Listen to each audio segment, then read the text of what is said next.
Good afternoon, everyone. Hello and welcome.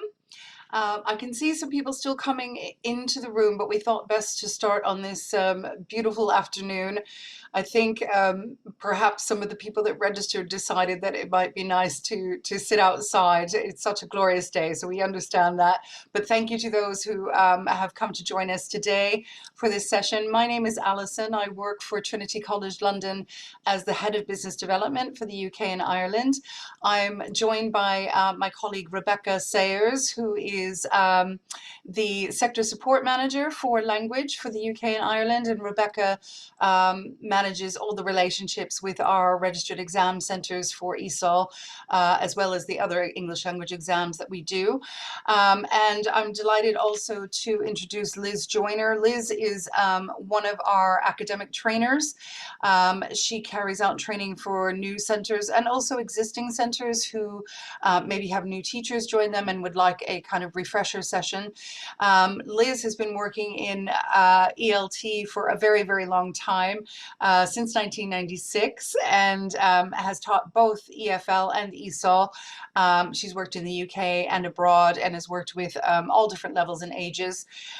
She's also worked as an examiner for IELTS, Cambridge and Anglia, and as a CELTA trainer as well. So currently Liz is working as an ESOL tutor with the WEA, but has been involved in sort of managing and delivering training there as well. And now she is part of the Trinity College London team of academic support members. And as I said, she delivers many of our training sessions to our ESOL centers. So welcome to all of you. Thanks for, again, for taking time out on Friday afternoon to join us. I'm just going to give you just a quick overview of what we're going to cover today. And as we go through, if you have things that you'd like to comment on in the chat, please feel free to do so. I would say if you have questions at the end that you would like one of us to answer, please feel free to put that in the Q&A box. You'll find that on your control panel at the top or bottom of your screen for Zoom. But if you put them in the Q&A box, that way we'll be sure not to miss them at the end, but we'll come back and address all of those questions. So Liz and I are going to do a little bit of a tag team today. I'm going to start with just a brief introduction to Trinity and kind of what we do around the world and also here in the UK, and just kind of outline all the qualifications that we do, including the ones for ESOL. And then I'm going to pass over to Liz, who's going to take you through the exam structure for the Skills for Life exams. We'll be mainly focusing on that from entry 1 to level 2. And also Liz is going to tell you about some important changes that are going to be coming into play from December 2025. So if you've not worked with Trinity before, you'll get a sense of what the specification is right now and what the exams look like. Not in a great amount of detail because we don't have a huge amount of time today, but a kind of high level view of how the exams work. And then we're just going to briefly outline some of the changes that are coming into place at the end of the year. And then I'm going to take back over from Liz and talk more about how we work with places of learning to run Trinity ESOL exams, the academic support around that, the resources that we have, and the training that we offer.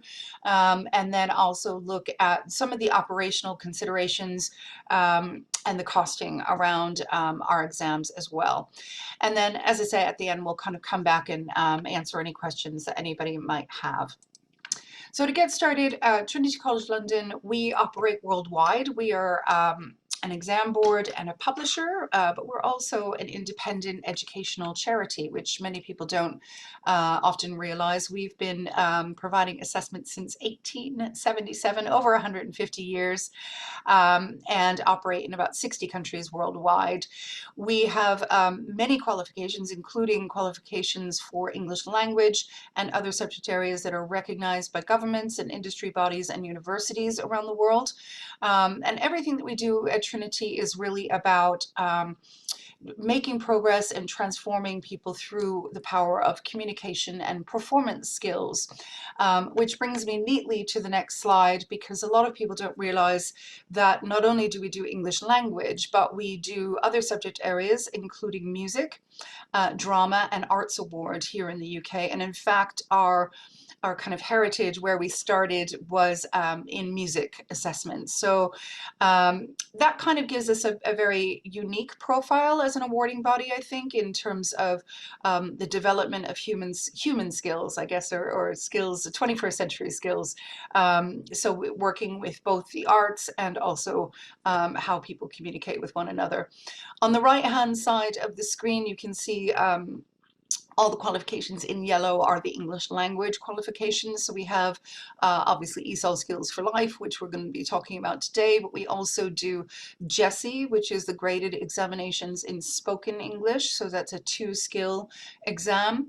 And we also do ISE, which is integrated skills in English. That's a 4-skills exam, both of which are used widely in the private sector, in training colleges across the world, really.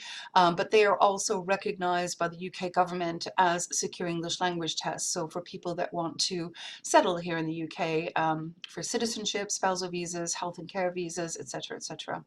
And then we do Trinity Stars for very young learners, so that combines English and performance.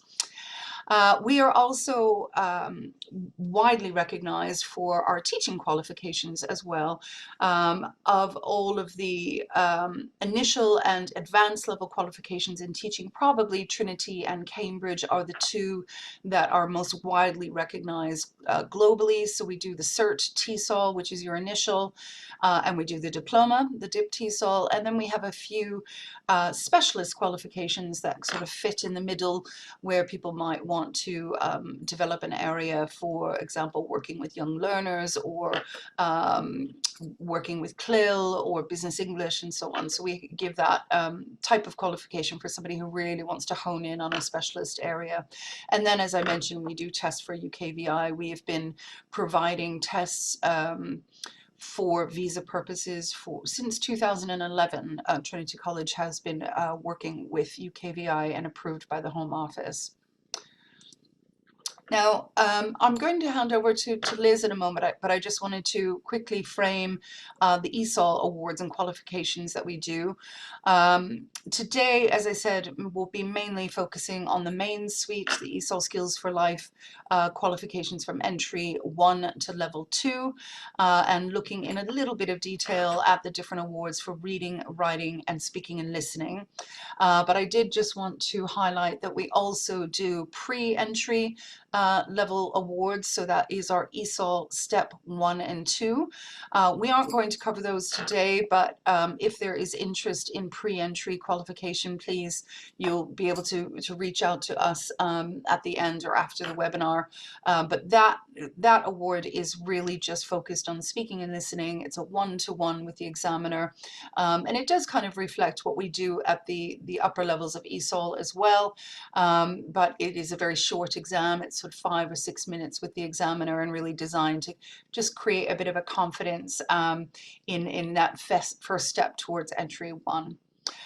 Okay, so that's a snapshot of what we do at Trinity. I'm going to pass over to Liz, who's going to take you through the individual awards, a little bit about the approach to each skill, and kind of the structure of the tasks. We won't go through every level. We'll probably give you an example of different levels, just so you get a sense of what is the candidate required to do.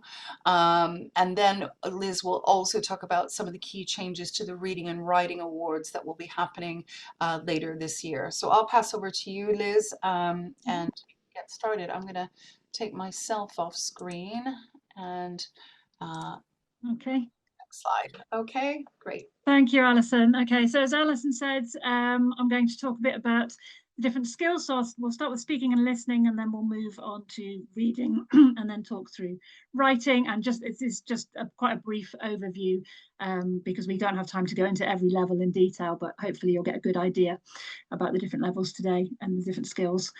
So we'll start by looking at speaking and listening. So this slide is just a bit about the Trinity approach to ESOL assessment. So all assessment by Trinity is conducted by an expert examiner. So for the speaking and listening, the examiner is obviously trained and standardized by Trinity. So they're very reliable in terms of accuracy and standardization.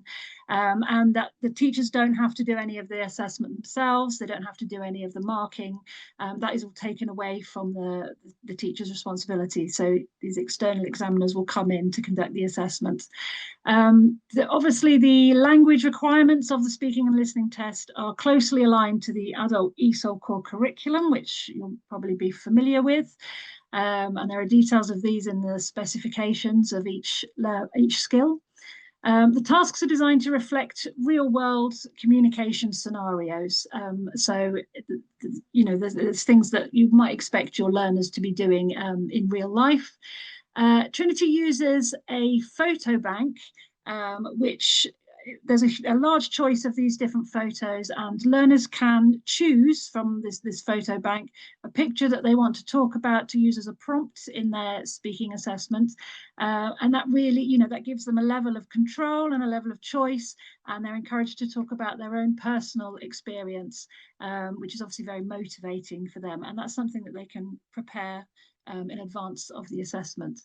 The speaking and listening assessment is designed to have a positive impact on teaching and learning, and it's all based on communicative competence. So it's not scripted, it's a real conversation between the examiner and the candidates. And in terms of like the listening test, for example, it's not about answer questions with correct answers. It's more about a conversation, and the candidate has to demonstrate that they've understood what the examiner has said, and that's the way that the test is written, to demonstrate that understanding. Okay, thank you, Alison. Okay, so there's just an overview of the format at the different levels. And you can see that it is very similar across the levels. There are two components to the speaking and listening assessment. So basically it's divided into component 1 and component 2. So component 1 is essentially individual. That's the candidate one-to-one with the examiner. And component 2 is candidates working in pairs, having a group discussion with the examiner as facilitator, sometimes participating where necessary, but really just facilitating discussion between two candidates. So if we look at the components, you can see clear. Oh, sorry, can you go back, Alison? Yeah, so just looking through those tasks, you can see that entry level 1, and he has 2 individual tasks. That's task 3 is the role play. So the role play is something that comes in at entry 2 and is in every level up to level 2, but it doesn't exist at entry 1. And the other tasks are quite standardized. So task 1 is always something that they can prepare beforehand, whether it be talking about a picture prompt, or at higher levels it's giving a presentation. Task 2 is more of a discussion question, asking questions to the examiner. And then, as I say, task 3 is the role play. And then task 4, discussion. And you can also see the time there, where obviously entry level 1 is much shorter, 9 minutes in total, going up to 22 minutes for a level 2, which you would expect because it's more demanded of them at that level. Okay, next slide. Thank you. Okay, so just because we don't have time to look at every level in every skill, but just here's an example to give you a flavour. So this is just looking in more detail at entry 3, speaking and listening. In the top right of the slide, yeah, you can see details of the learning outcomes for speaking and listening. These are the same at all levels. So candidates should be able to obtain information from verbal communication, so that's listening, speak English to communicate, convey information, and engage in discussion with others. So those are the learning outcomes for all of them. And those are what the questions and the tasks are aimed to achieve. So this example of entry level 3, you can see task 1 at entry 3 is a conversation about a specific experience in the past. The candidate will have chosen a picture from the photo bank, or they can also choose to bring in an object as a prompt. And this is designed to allow the candidate to talk about an experience in the past using different past structures and past tenses. Task 2, and that's all of their choice as well, so that's very individualized and down to them. Task 2 is a slightly different task where the examiner has a decision to make, and they will describe two options that they have. So it could be they're thinking about getting a new job and they're not sure which job to go for, or they're talking about starting a new course, and the candidate will listen and offer advice, talk about possibility in the future, compare the options, and give a suggestion and a preference about the different options. That's only in 2 minutes, so it's quite short, that one. And then task 3, as we said, is a role play. At entry 3 level, this will be something like an issue that needs to be resolved. So the candidate might they'll bring up an issue. It might be something like, we're sharing a flat together and you've been too noisy, or something like that, and the candidate and examiner will work together to evaluate options and agree a solution. And then group discussion, it's always 2 candidates at all the levels. At entry 3, this involves planning an event, so there should be a discussion between the 2 candidates. They should both contribute, offer views, be constructive, and come to a plan by the end of the discussion. Okay, so hopefully that gives an idea of speaking and listening at that level. Okay, so moving on to reading, the Trinity approach in reading, all the language requirements are aligned again to the core curriculum. On the website, you'll be able to see their very detailed specifications outlining what each question is testing in terms of the core curriculum descriptors. So that's all very clearly outlined in the specifications. There's a focus on authentic text, which is designed to reflect the real world, and they're tasks that aim to help learners integrate into UK society. So it's things like, reading information about the doctors, opening times, how they need to do various things that they might need to do if they're living in this country. Exam papers are all printed by Trinity and sent to the centres to be kept securely until the date of the test. So centres don't have to download or print anything out themselves, they're all sent out. There are 25 test dates, and a high proportion of those will be at the end of terms. So obviously candidates are expected to complete a course. So at the end of that course, that's when the assessment's likely to be. And the exams can be sat any time during that date. So it could be even in the evening. There's not a specific time that they have to do it. And the reading assessment is all multiple choice. So the candidates all have to enter their answers as an alphabetic letter A to D, usually on a separate answer sheet. And this is because, it's really reading that is being tested. So they're not being required to spell anything or write sentences or think about punctuation or anything like that. It's just testing specifically reading. So they just have to find the correct answer and write the letter for that. Okay, thanks, Alison. Okay, and this is just an overview of the reading format. So here you can see a slight difference in timing, but not a big difference. So entry level 1 is 45-minute test. All the other levels are 60 minutes. Every reading assessment has 3 tasks, and they follow a similar pattern. And there's a slightly rising number of questions, not a huge difference, 24 questions at entry 1, going up to 30 questions at level 1 and level 2. Okay, next slide, please. Okay, good. So here's a little bit of detail just to give you an idea of the entry 2 reading assessment, for example.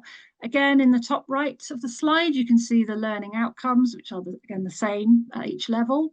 So it's gaining meaning from text, it's the first one, so understanding, being able to distinguish the purpose of a text, what is the aim or intention of that text, and being able to find information in a text, so more specific scanning sort of questions. So at entry 2, task 1 is to understand meaning. So they're answering questions about a text based on chronological and instructional information. So it might be things like, what do they need to do first? What do they do next? What do they do after that? So they're understanding the chronology and the instructions in the text. Task 2 is they see a number of texts. So there's 5 different texts. all on a similar theme. So it could be all related to a shopping centre or a cinema or a gym or something like that, or workplace. And they have to answer questions about those, including identifying purpose. So at this level, identifying purpose might be something like which text asks you to give information, or which text is giving you information about this subject, or that kind of thing. So they're identifying the purpose of the text along with a few other questions. And then task 3 is a straightforward informational text, and they have sort of comprehension questions based on that. So that's the sort of general format of the entry 2 reading. And as we're going to see with the updates, these have been much more standardized across the different levels. So as Alison mentioned, there are some changes, revisions coming in from December this year. So just to highlight some of these changes, if you've been familiar with Trinity in the past. So all the task types, the order of task types is being standardized across all the levels in reading. So they do the same thing in the same order. All the papers move from the most simple tasks towards the more complex tasks. And the questions within the task move from gist to detail to word level, saying what the meaning of individual words is. So these changes are all really designed to reflect how people read in real life, to make them a bit more authentic, and to reflect classroom practice, because that's probably how reading is taught, to begin with gist and to begin with more simple tasks and then move on to more complex tasks. And standardizing this across all the different levels is hoped to make it more familiar for the candidates as they move up through the levels. So if they've done an entry 2 test and they move to entry 3, level 1, they're following the same pattern. They can see that the layout and the format of the test is very similar, even as they go through the different levels. And that's also obviously easier for the teachers who are preparing candidates for these exams. So, they can be familiar with how these things go on at each level too. Okay, there's also new software has been used to ensure all the texts are really tightly at the right level according to the core curriculum, so even more accurate and reliable. So the accuracy of each level should be really, really tight. There's been a revision of word counts as well at each level and each task, so that might be slightly different. And fewer question types. So in reading now, all the questions are either 3-option multiple choice questions or 4-option multiple matching. So the candidates don't have to sort of get their head around different types of questions, and neither do the teachers. It's much more straightforward in terms of preparation and preparing for the exam, both for candidates and for teachers. There's increased incorporation of sub-skills, and literacy skills are now tested more integrally through as part of the reading comprehension rather than as discrete items. So all of these revisions that, it's thinking to reflect real life and classroom practice, and to hopefully simplify preparation for students and teachers. And again, just to reassure confidence in the reliability and the accuracy of the assessment. Okay, so we'll move on to writing finally. So the writing approach, again, language requirements all aligned to the core curriculum. There's a focus on authentic forms of writing in the real world, again, support integration into UK society. So it's things like filling in forms, which, our candidates obviously have to do quite a lot of. It's communication that they're going to need to be able to do if they're living in the UK. It supports a process-orientated approach to writing in terms of planning, drafting, and revising written work. So planning is assessed at most of the levels, and we can see from the learning outcomes. For entry 3 to level 2, there are 3 learning outcomes in writing, which are planning text, producing text, and completing a form. At entry 1 and entry 2 level, candidates are not required to plan the text, so that's not tested. So they only have the other 2. There are 2 learning outcomes for them there. And the rating scale, it goes from 0 to 4, 0 being they haven't really written anything that can be understood, and 4 higher marks would be focusing on range and consistency of language. So not just do they know how to use something, but can they use it consistently, and do they demonstrate a range of knowledge? Okay, next slide. And here is the writing format. You can see briefly here. Now, this is actually going to change from December. So there's a slight amendment here. So currently, you can see there are 3 tasks at the entry levels, 4 tasks at level 1 and level 2. From December, that will be standardized to 3 tasks across the board. So level 1 and level 2 are going to lose an informal email task, and they'll all have 3 tasks across all levels, and they'll be the same pattern of task and task types, just to make that really standardized and simple. And of course, there you can see the difference in timing. Entry level 1 currently 30 minutes, going up to level 1 and level 2 110 minutes. Those times may be adjusted with the reduction of tasks, but that's not been published yet. Okay, so there'll be more detail about that coming out. Okay, and the next slide. So this is just an example of entry 1 writing layout and in more detail. So as we said, entry 1, only 2 learning outcomes: producing text and completing a form. So task 1 is the form. They have to complete a form connected with education, training, work, or socials. Again, it's designed to be as authentic as possible. The register is formal, and there are 12 fields, and you probably know those kind of fields. So things like first name, surname, date of birth, nationality, phone number, all those kind of basic personal details. Task 2 here is the article. Again, from December, task 2 and task 3 will be the other way around. So task 2 will actually be the informal email. But here we've got task 2 is the article. Write a simple article to a teacher. So the reader here is the teacher. The register is quite neutral.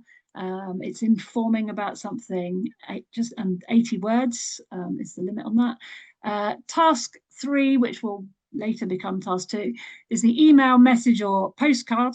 So an informal text, informal register, written to a friend, giving information about something, and again, about 80 words is expected there.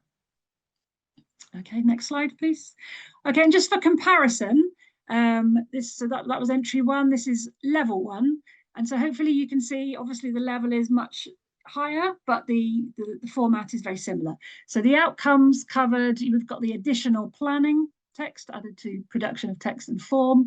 Task 1 is still a form, again with a similar theme, and the register is formal, but with the level 1 form, they'll have to write something as well. So they'll have to, say something like why you think you would be suitable for this role, or something like that. And they have to actually produce some text, whereas in entry 1, it's just individual words and discrete items. Task 2 here is the report or article, which again, the teacher is the audience, the register is neutral. It's much longer than expected at entry 1, as you would expect, but it's the same type of text. And then task 3, the formal letter or email. So this is writing, instead of the informal message at entry 1, here you've got a more formal version to a contact connected with education, training, work. And it's obviously a formal register, writing to somebody that you don't know, and longer, 150 words. And then here we've got task 4, an email to a friend. So this will no longer be included as of December 2025. That task will be taken out. Okay, great. So just to build on from that, so some of the other changes coming in from December to the writing assessment. So as I said, the number of tasks has been standardized to 3 at all levels, from entry 1 to level 2, the informal email being removed from level 1 and 2.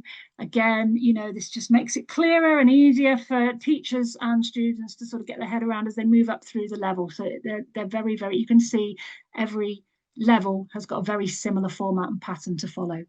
The sequencing of task types has been standardized across all levels, and so we can see tasks are now sequenced to move from simple to complex, forms at task 1, emails at task 2, to articles, reviews, or reports, more formal writing at task 3.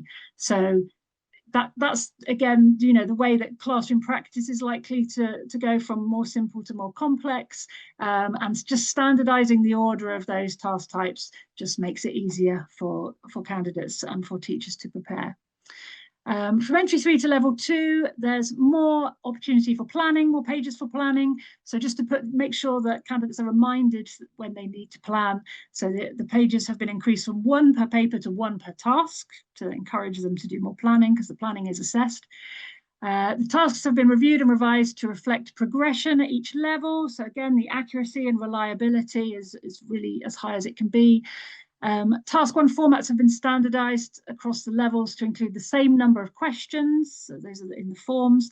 Task wording and rubrics have been revised and standardized. So there's a clear context, an audience, and reason for writing, and to ensure progression from controlled writing to less controlled and freer writing in different tasks. So really, across the reading and the writing, all of these revisions and changes are designed to reflect the way that reading and writing is done in the real world and in the classroom, to make preparation and expectations easier for teachers and students, so students become very familiar with the format of the exam as they move up through the levels, and just to ensure the continued reliability and accurate standardization of the levels in all the different skills.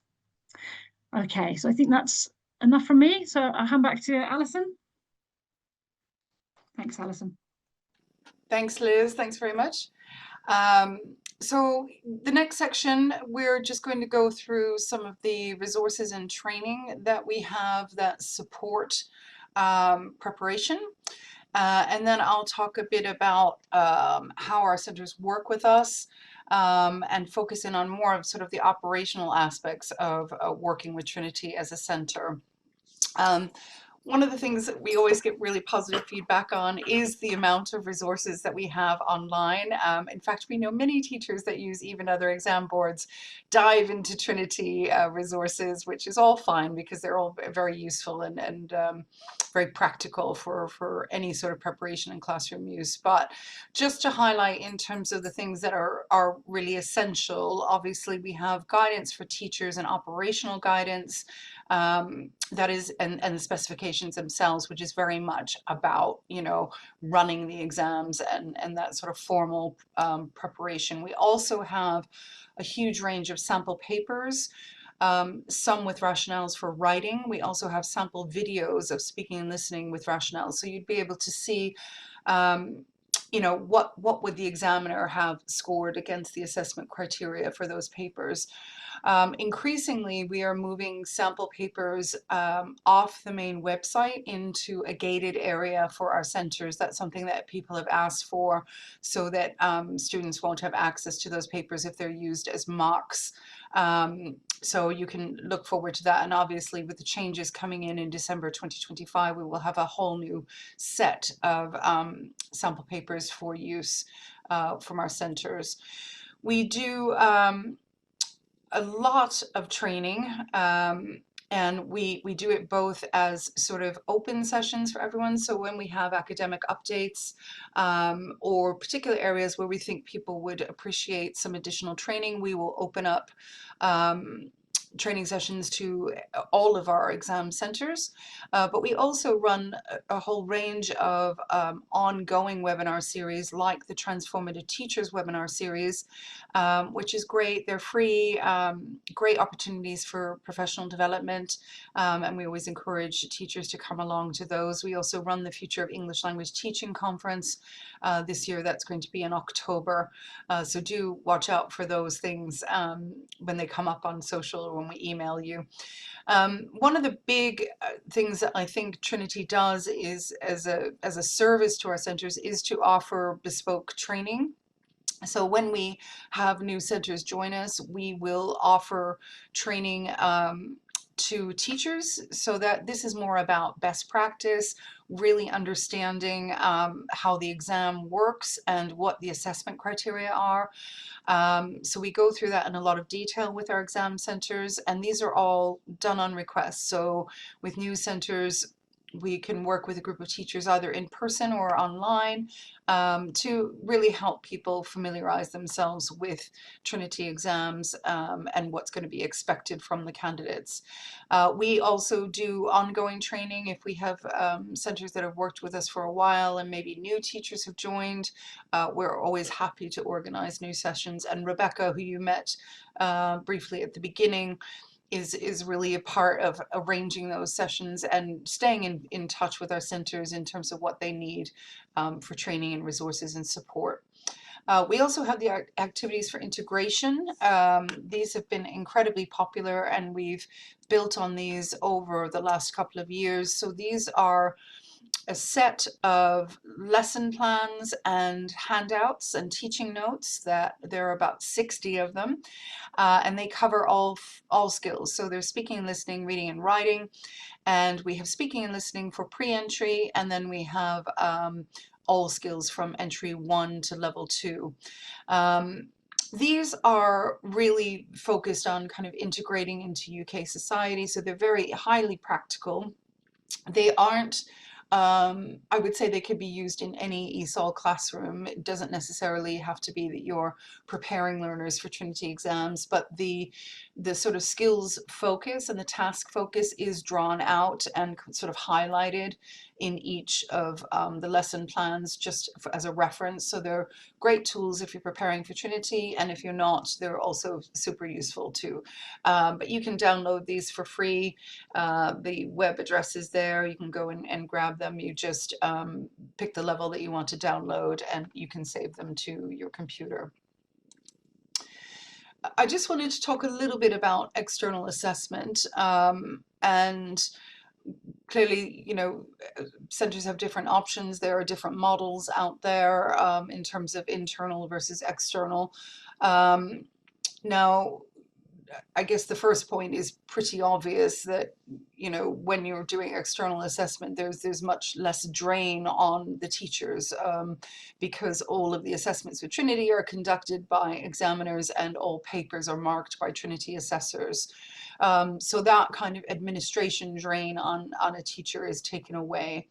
I think also importantly, and we often have these sort of conversations with people that the external assessment is, the experience is much more of an exam setting because the examiner is somebody that the candidate doesn't know, and also that sense of a set date in a testing environment. And we'd like to think that that's sort of positive training for the future, really. So for future study, and if you go on to, you know, functional skills, vocational studies as you move up, and even in employment, that sense of I've got to be there on that day because it's an important day, that sense is, I think, something good to train students on. We're very proud of our panel of examiners. These are people who have worked in ESOL for a very long time, so they're very sensitive to the learning context and the candidate's background, and so much of what they do is trying to put people at ease when they come into, certainly into a speaking and listening session, so that they can perform at their best and feel comfortable and confident. The other area that we get a lot of positive feedback on is actually the clarity of our assessment criteria. And that is open and very detailed in all of the specifications. And there really aren't any kind of gray areas. There is this sense that, you know, you've either passed or not passed. So this feeling of having borderline students who you're not really sure if, oh, have they really mastered entry 1, entry 3, entry 1, and should we put them through? That question is never there because it's an external examiner who is doing the assessment. And I think with that kind of comes the assurance that the student is at that level and ready to go on to the next level of their study journey. We produce results slips, which our centers find really, really useful. They highlight where the candidates have done well or not so well against the criteria. And that really is a nice tool for tutors to be able to see how they can focus on improving specific things that came up in the exam. And then finally, modularity. I think a lot of sometimes just as a reminder, you could use different boards for different skills. And in fact, we do have lots of centers that either just do speaking and listening with us, or maybe just do reading and writing with us for whatever reason, just the way that they're set up. But of course, that modularity of the Skills for Life exams allows you to use different boards for the different skills, bearing in mind that the final award will be the overarching certificate. So if you run Trinity in the last term for speaking and listening, for example, your overarching Skills for Life qualification will be from Trinity, and assuming you've passed at every level of that ESOL level. I also wanted to touch on costs, because I think there is a sort of maybe an understanding out there, or an assumption, that because it's external, it must be much more expensive. And I would draw, I don't know if people on the webinar today are very close to costs, but I just wanted to highlight that there are, in some cases, we are sort of the same as an internal assessment board. And also there are sort of hidden costs that maybe aren't considered. So obviously, there is the cost of tutor time for doing the examinations, but there are other things that are included that Trinity don't charge. So for example, there isn't a fee for becoming an exam center or remaining or keeping that status. So there are no fees paid to Trinity for being a center. There are no fees for certificates. All of that is included in the cost of the individual exam. There's no need for EQA visits, obviously, because everything is done externally, so no fees there. As we talked about, we do free training and development for teachers as required and on demand. Looking at the costs, our reading and writing is actually in line or less expensive than some of the leading internally assessed models. And thinking that that covers both the paper itself, but also all the marking, in some cases that would turn out to be less expensive than maybe what's currently being used.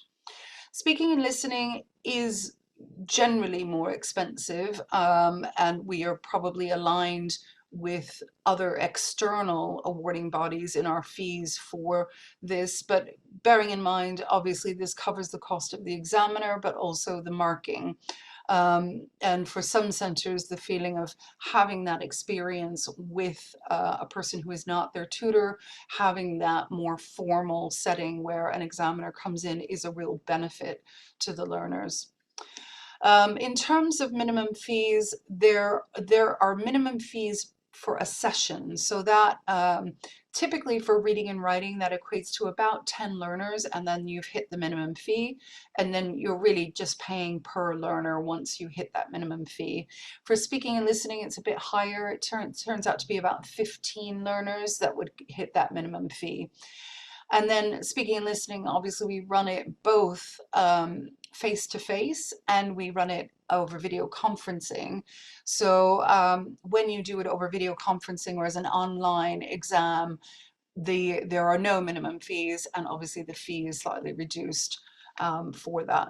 So I just wanted to kind of summarize that, because I think sometimes, as I said right at the start, that there probably is what I might think is a slight misconception over the cost of external assessment, and actually what you can see in terms of time and actual cost of the exam, and the fact that there aren't these additional fees rolled in, that it can actually be much more realistic and affordable than people might think. Okay, and then just becoming a Trinity Center, and I just wanted to highlight some of the operational changes that we've made as well. So becoming a center is quite straightforward. It's really just a case of checking the venue requirements, and how you have to have rooms laid out for your speaking and listening exams and your written papers. very much a classroom setting with a certain distance between desks. You submit an online application form. The applications are usually processed within about 2 weeks, but everything's done online. And then once you've been approved, we will set you up with a Trinity account. You will get your Trinity Center logo. And then you'll be introduced to your relevant contacts at Trinity. This is something that we take a lot of pride in. We have dedicated contacts for all sort of academic queries, and we also have them for operational queries as well. So there's always somebody that you can reach out to over email or phone whenever you have a question. So very easy to get in touch with somebody at Trinity. And then once you're ready and all approved, you will be using the Trinity online portal to enroll students and to make a booking. Now, one of the changes that we've made this spring is to reduce the amount of time, the lead time ahead of a booking. So we've reduced this to 10 working days ahead of the reading and writing exam paper. So this gives a bit more flexibility in terms of, how close to the exam date you'll be able to make changes, add more students, take any out, change levels, and so on. We've also reduced that for speaking and listening exams online, which, as you can imagine, orchestrating examiners going around the country, physically going around the country, takes a bit more time. So that lead time has remained at 15 working days, but if it's done online, we've reduced that to 10 working days. And the hope is that this is going to give centers a bit more flexibility with their bookings and getting students in and out of the right sessions, and also for resits. So once results come in, you'll be able to book a resit much more quickly than you were able to in the past. Okay, so I'm going to stop there. We kind of rolled right through that. Rebecca's come back online, and I've not even really looked at the Q&A, Rebecca. I don't I've know got a couple of or if questions. anybody had anything in the chat that they wanted to ask. I have a couple of questions. So someone asked about the sample papers to reflect the changes that are coming in December 2025. I did write this in the chat, but I just wanted to let everyone know that new sample papers will be available on the website hopefully in early July, just so you can have a look through these as tutors and sort of prepare for next academic year teaching. But from September, we're looking to have a few more sort of workshop sessions so you can see the modifications in more detail. So stay tuned for those. Yes, that's right. We do have, I think, about 2 or 3 sessions planned for September where the whole session is just going to be focused on these exam changes, and there'll be lots of opportunities to see the new resources that will be available, the new papers, and then also to kind of ask questions and get into a bit more detail around that once everything is released. Great. Okay. Alison, we had someone asking about schemes of work for ESOL. I know we don't have schemes of work per se, but our activities for integration are quite similar, aren't they? They are. They're not planned out as a scheme of work, but in terms of the way that the lesson plans are designed and timed and the teaching notes around it, I would say if you've not used the activities for integration, it's certainly something to look at, because the learning aims and what's covered is really, really clear on every plan. So it's not a full scheme of work that covers a period of time. They are actually designed to be used as kind of discrete lesson plans, in any order, in any way that you want to use them. But I would say definitely go and take a look at the activities for integration. We get a lot of positive feedback that they're very useful resources for teachers to have. So do take a look. And we continue to add to them. There's quite a lot for speaking and listening.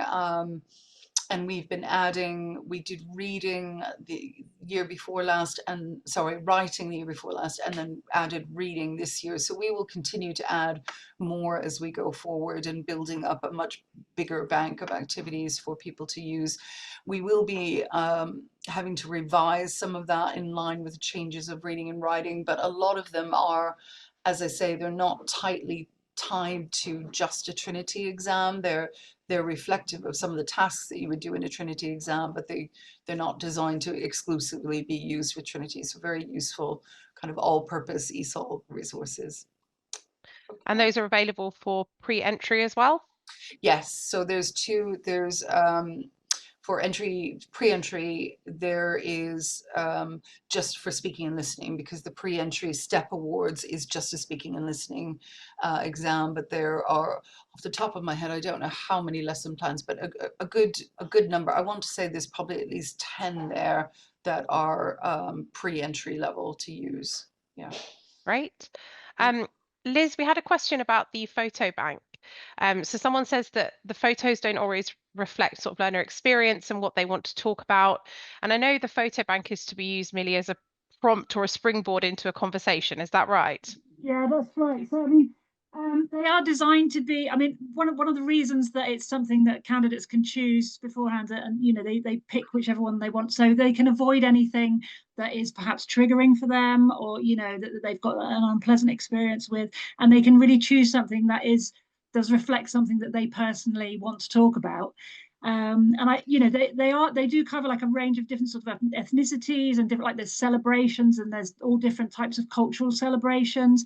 They are trying to reflect as many, as diverse kind of interpretation as they can, so that candidates can take those and talk about them in whichever they want to.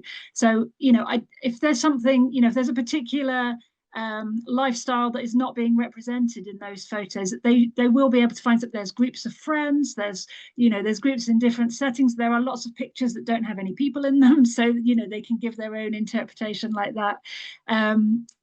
Sometimes, I know you've mentioned about same-sex couples and things like that, that there are, I can't say for certain if there are pictures of two people of the same sex, but there's lots of pictures with friends. There's nothing that's very constraining in terms of heterosexual relationships. So, really they should be able to be interpreted in whichever way the candidate chooses to talk about them. And as Rebecca said, they are a springboard. It's not describing that picture. It's saying, well, in this picture, I can see friends and I like to go out with my friends, and so they can take it in the direction of something that's more personal to them. So hopefully they can be used to represent, whatever the candidate wants to talk about and how they want to take them. Great, thank you. And I think they can also use an object as a prompt from entry 2 and above. So if you really are struggling to find a photo, maybe think of an object as an alternative. As I mentioned in the chat, we do have a video which is guidance for how to use the photo bank. And on there's some really great examples of a learner very loosely using the photo to talk about something that they wanted to talk about. So it's quite good to show that to your learners potentially, just so they can see that they don't have to describe the photo in detail or even reference it too much at all. Mm-hmm. And that's all. You can go and look at the photo bank. You don't need to log in to anything. If you go on to our speaking and listening pages, you'll be able to see all the range of photos that are available to students, as well as the video on the guidance as well. Yeah. And someone's just asked if will the photo bank stay the same or change? And I know that Helen's put in a request for some images of gay couples. Please do forward them through to the email that we have on the screen. We don't change the photo bank regularly, but this would be the sort of time, if we were going to add so many new ones, that they would refresh for the next academic year, and we would let everyone know that they'd refresh. So please do send across some requests if you have them. And the last question I think we had was, how many hours of teaching time do you need to pass entry 1? And I think, Liz, the best way to answer that is just to say that we have the guided learning hours on our website, correct? Yeah, that's right. So the guided learning hours are specific to each skill. So for example, I think guided learning hours for speaking and listening is about 120, something like that, whereas for reading it's 60. So there's a big difference depending on the skill. So it's not just a number of hours for the whole of entry 1, but it's different per skill. So yeah, they're all in the specifications and on the website. And I think they're all laid out quite neatly on the back of our fact sheet as well. So if you just wanted them all in one place, you can find them there on our website too. I don't think there's anything else that's come through, Alison. Fabulous. Well, I want to say to everyone, thank you for taking time on a Friday afternoon to join us. Thank you to Liz and to Rebecca as well for supporting this session and running this session. I wish you a lovely warm weekend wherever you are. It's gorgeous here and I'm excited to go sit outside for a bit. So have a great weekend all. Thank you for those who would like to, we will send a recording. Even if you've been here, you can refer back to it. And of course, you have our details to get in touch. We're happy to speak with you or your colleagues at any point over the phone or over a Teams call if you'd like to learn more about Trinity. So thanks so much, and have a great evening and weekend. Okay, thanks. Bye-bye. Thank you. Thank you.